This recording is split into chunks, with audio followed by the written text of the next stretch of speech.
Taking a break from grinding Marvel Rivals Season 2 to bring you another mind-blowing drop from the M3P podcast. Thunderbolts premieres this weekend, and let me tell you, I'm buy-rating like Mjolnir with excitement. I should have rephrased that. But if you're wondering who the Thunderbolts are, asterisk, the Avengers weren't available, then you've come to the right place. This episode is your full pregame breakdown. Heroes with baggage, villains on government payrolls, and some wild Marvel Comics lore that goes deeper than the quantum realm. Stick around because we're assembling the squad one shady backstory at a time. So let's charge into it like we're wearing Start Tech. Okay, the biggest question. Who are the Thunderbolts? The Thunderbolts are basically Marvel's version of the Suicide Squad, and the heroes, villains turned reluctant heroes, or government pawns forced into action. In the comics, they start off pretending to be heroes, but some grew to like it. In the MCU, there are a mix of familiar faces that have been circling the Avengers for years.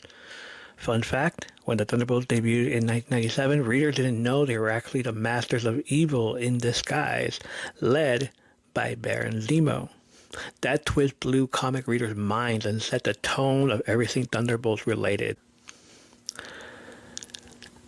Here is the cast of the Thunderbolts. Florence Pugh playing Yelena Belova, first seen in Black Widow and Hawkeye. She's a trained assassin. She's a sister figure to Natasha Romanoff, Black Widow.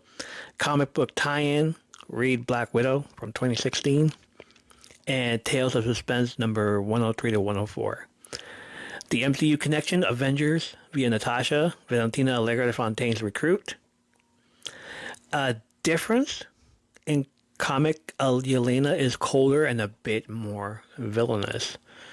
Where you might know Florence Pugh from, Midsommar, if you haven't seen it, Little Women, Don't Worry Darling, and because this is a wrestling podcast sometimes around here, Fighting with My Family. She plays Paige in that movie. Really, really great actress. Check that movie out. Fun fact, Florence Pugh improvised several of Yelena's funniest MCU moments, including the vest pocket monologue. Sebastian Stan coming back to reprise his role as Bucky Barnes, the Winter Soldier. He's from Captain America, the First Avenger, to the Falcon and the Winter Soldier. He's been brainwashed, an assassin brainwashed trying to redeem himself. Just don't say certain words around him, and like furnace or red or some other stuff. It's weird. Just don't say it again and again and again. I really didn't like that. It was kind of cringy that he came in and said the same lines from the Marvel Rivals game, Armed and Dangerous. Okay, comic book tie-in. You got to read The Winter Soldier by Ed Brubaker. MCU connection, Steve Rogers, Sam Wilson, basically Wakanda. That's who gives him the new arm. The comic book reference, comics, Bucky eventually becomes Captain America. He does. That's what we were all hoping would happen, the comic book readers, but then it turned into something else. MCU Bucky leans more towards healing and becoming a senator of the U.S. Where you might know Sebastian Stan from, Pam and Tommy, Fresh, I, Tanya. Yes, that Tanya. Fun fact, Stan trained for months to learn knife choreography for the Winter Soldier movie. Yes, that fight scene was all him. I gotta watch that movie again because that was freaking amazing. David Harbour playing Red Guardian, Natasha's fake dad in Black Widow. He was the Soviet answer to Captain America, though a bit past his prime. He's a Soviet super soldier. Comic counterpart is more serious and loyal to Russia. His comic book tie-ins are Avengers number 43, Red Guardian, Generations. The difference is in the comic book is that comic Red Guardian dies a tragic death, while the MCU version is much more comedic. Where you might know David Harbour from, Hellboy, Extraction 2 with Thor, Chris Hemsworth, and a little show called Stranger Things. come to think of it, he did get kidnapped by the Russians, by Soviet people, and weird. Fun fact, Harbor campaigned for Red Guardian to have a bigger MCU future. He's a real-life comic fan. So if you're wondering why Red Guardian is getting much more show screen time, it's because David Harbour loved it for him. Let's get a Red Guardian origin movie, why don't we? Hannah John Kamen is playing Ghost. She's from Ant-Man and the Wasp. Why am I saying Ant-Man? Like Auntie. She's from Ant-Man and the Wasp. She phases through matter and due to quantum instability. Her comic book tie-ins is Iron Man 219 and Thunderbolts from 2006. Run. MCU connection to Bill Foster and Hank Pym. The difference with the comic is that the comic Ghost is male, a full-blown anti-capitalist saboteur. Additional insight to this Ava Starr's backstory is rooted in tragedy, losing her parents in a quantum accident and being used by S.H.I.E.L.D. as a living weapon. Her survival was maintained by painful quantum treatment. Her connection with Bill Foster was one of the few sources of compassion in her life. Her arc could go deeper into trust and loyalty. Where you might know Hannah John Kamen from? Ready Player One. Great movie, by the way. Y'all should just definitely watch it. Resident Evil, Welcome to Raccoon City, and Brave New World. Fun fact, Hannah did her own stunts in Ant-Man and the Wasp, including wire work. Olga Kurylenko playing Taskmaster from Black Widow. She has photographic reflexes, mimics any fighting style. Our comic book tie-in is Avengers 195 to 196, also Taskmaster 2020 run. The difference in comics, though, is that comic Taskmaster is male, a witty mercenary. The MCU version is a reprogrammed weapon. Additional insight, the MCU's Taskmaster, Antonia Dreykov, is a brainwashed victim of her father's Red Room program. Post-Black Widow movie, her freedom from mind control opens the door to exploring her identity, morality, and whether she can form real human connections again. Basically, didn't see her anything after Black Widow movie. We didn't even see her at all until now. So where has she been this whole time? Where you might know Olga Kurylenko from? Quantum of Solace, 004. Oblivion, Seven Psychopath. Fun fact, she kept the Taskmaster suit hood as a souvenir, despite not speaking a word in the role. Wyatt Russell is playing U.S. agent. He's from The Falcon and the Winter Soldier. He's a government's replacement Captain America. He plays aggressively and flawed. His comic book tie-in is Captain America number 333, U.S. Agent, American Zealot. MCU connections are Sam Wilson and Valentina. The difference here, the comics U.S. Agent is brutal, but has a code. MCU version is much more reactive. He reacts to things, and sometimes those things don't turn out well. Like when in The Falcon and the Winter Soldier, he finds out his friend has died from getting beat up, so he goes after the person and kills them in front of people. That's not good. Where you might know Wyatt Russell from? Wyatt Russell. 22 Jump Street, great movie. Lodge 49, Under the Banner of Heaven. Fun fact, Wyatt is the real-life son of Kurt Russell and Goldie Hawn. Superhero bloodline confirmed. We got Valentina Allegra de Fontaine, played by Julia Louis-Dreyfus. MCU shady recruiter seen in Black Widow and Falcon and the Winter Soldier. Comic book tie-ins are Nick Fury, Agents of S.H.I.E.L.D., Secret Warriors. Difference in the comic Val was a S.H.I.E.L.D. agent. She's a double agent now. MCU version leans into the villain puppet master territory. Additional insight, the MCU's Valentina seems to be creating her own covert team of controllable superhumans. Her motives are murky, whether for personal gain, national control, or even a darker hidden threat remains unclear. Her scenes suggest long-term planning, possibly tied to a greater multiversal or dark Avengers arc. Ooh. Where you might know Julia Louis-Dreyfus? I don't know. Veep, The New Adventures of Old Christine, and some crazy ass show called Seinfeld. Elaine. Seinfeld was the shit. Fun fact, Julia was cast in secret. Most MCU actors didn't know she was joining until she showed up on set. Just show up on set and talk to Yelena, Lawrence Pugh, be like, hey, we got you. Like, what the hell? And finally, and last but certainly not least, we have the Sentry, or the Void as he's known in the trailers. But he's the Sentry, played by Lewis Pullman, confirmed for the movie and rumored to be a game changer.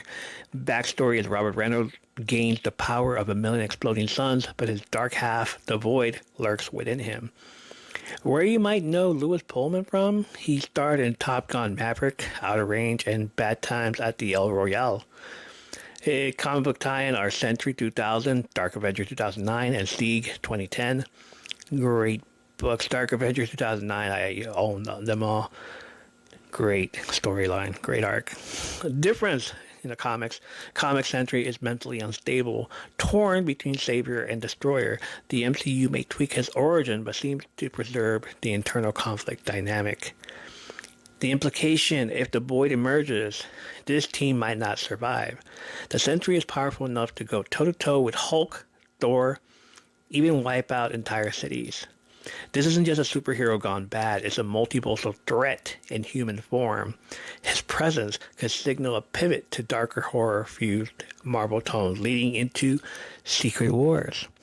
Fun fact, Lewis is the son of actor Bill Pullman, our President of the United States from Independence Day.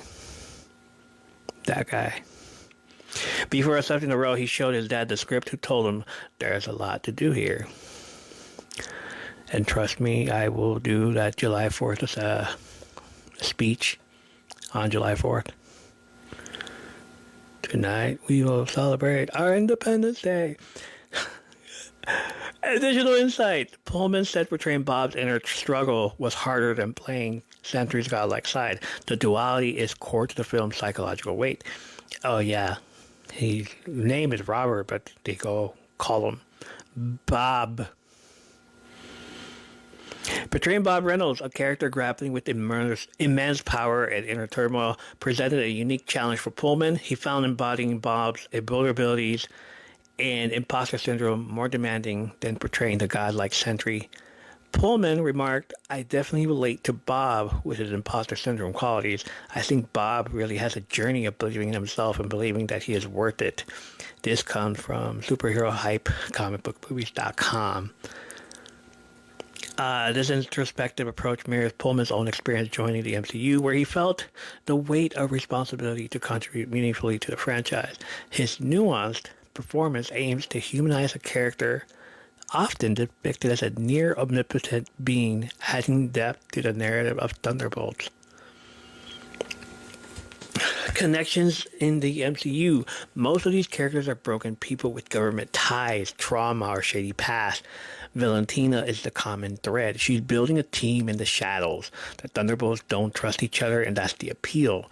Bucky's the wild card, possibly the conscience of the group. Yelena and Red Guardian bring family drama. Ghost brings vulnerability, and U.S. Agent brings his ego. Sure, why not?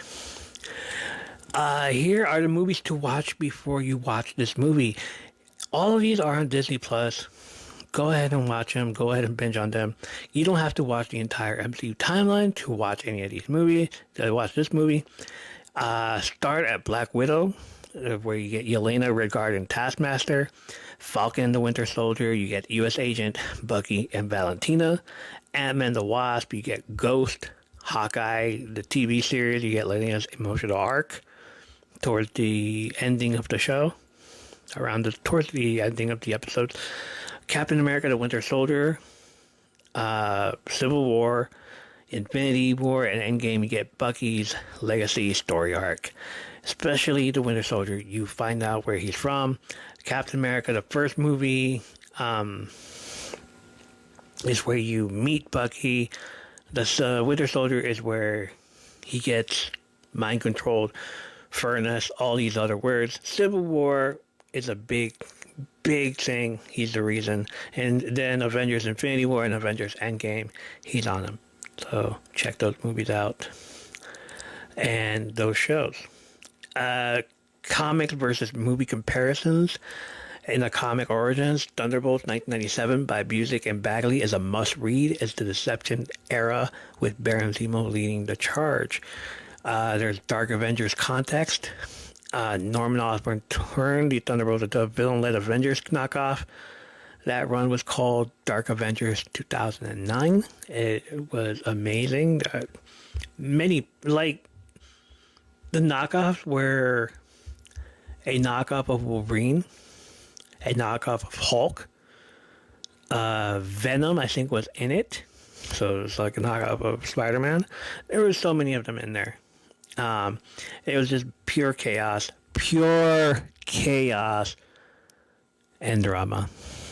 This team isn't the first or the last. Thunderbolt squads have included everyone from Deadpool to Punisher to Elektra. Some were redemption arcs, other pure manipulation. The name might stay the same, but the mission always mutates. There was a Thunderbolts versus Young Avengers, maybe? Rumors suggest this could contrast a future Young Avengers team. Kate Bishop, Kamala, Patriot, Hulk's son. Yeah, he has a son. What is his name? Sakar? Whatever his name is. The dude had a big-ass forehead. Think big government muscle versus next-gen heart, basically. Missed opportunity here for this movie was Baron Zemo, Daniel Bruhl, who showed up on Falcon and the Winter Soldier. He isn't confirmed, but he found the team in the comics. I don't know, we might see a surprise appearance, maybe. I mean, we did see like a little bit of him in the background of New World Order. What's that movie? Captain America, the new one? At the very end. If you haven't seen it, sorry for spoiling that for you. Fun cameo predictions. Maybe Sharon Carter. I know the actress has not acted in a while. Case in point, she did leave her one show that I was watching because she wanted to focus more on taking care of her kids. So hopefully she comes back. General Ross, now president, and yes, maybe even a surprise Zemo tease. General Ross, who's now the Red Hulk. Come on, you guys know this by now. For sure. Phase 5's placement. This film drops right in the middle of Phase 5, bridging the gap between Captain America and Brave New World, Armor Wars, and setting up Secret Wars. Was it New World Order? Brave New World, whatever it's called. Armor Wars, is that still a thing? Is that still happening? And setting up Secret Wars. Thunderbolts could become key players in the multiverse sagas endgame. Maybe. With Sentry in play and Valentina's chessboard expanding, this could feed directly into Secret Wars or even Avengers, some other Avengers movie. If the Thunderbolts are manipulating into multiversal war, think flawed heroes used as cannon fodder by higher powers like Kang, Doom, or the Beyonder. We all know there's no Kang anymore. Maybe they'll come back. Maybe Kang Dynasty is just something that will probably happen one day, but I doubt it. What makes the Thunderbolts special? They're not the clean-cut heroes. They're broken, unpredictable, and often manipulated. But underneath all that, some of them are just trying to fix what they broke or what was broken in them. And sometimes that makes them more heroic than the Avengers ever were. And there you have it. Thunderbolt is dropping like a Hulk smash this weekend, clocking in just over 2 hours of anti-hero action. It opens officially this Friday, so grab your squad, your popcorn, or maybe a shield, or at least a snack that won't betray you halfway through the mission. Let me know if you want more deep dives like this for the upcoming 2025 movies, from Superman to Fantastic Four and beyond. Leave a comment, drop a review, or hit me up on the socials. Thanks as always for vibing with us and being a part of this wild, ever-growing community we're building. A little messy, a little magical, but always made with love. Tell your friends, bring your whole crew, share a slice of this show, and meet us right back here next time for more stories, hot takes, predictions, ASMR, Pokemon lore. we do that also. Marvel Rivals career update, of course, again and again and again. And the kind of delicious chaos, pure chaos, you didn't know you were craving. Right here on my Third Place podcast, where community, creativity, and a little bit of chaos, pure chaos, always collide. And remember, when the Avengers are busy, who are you going to call? You call the Thunderbolts. Thunderbolts. You don't call. No, you're not going to call Ghostbusters. You're going to call Thunderbolts. Call the Thunderbolts. Call the Thunderbolts. Asterisk.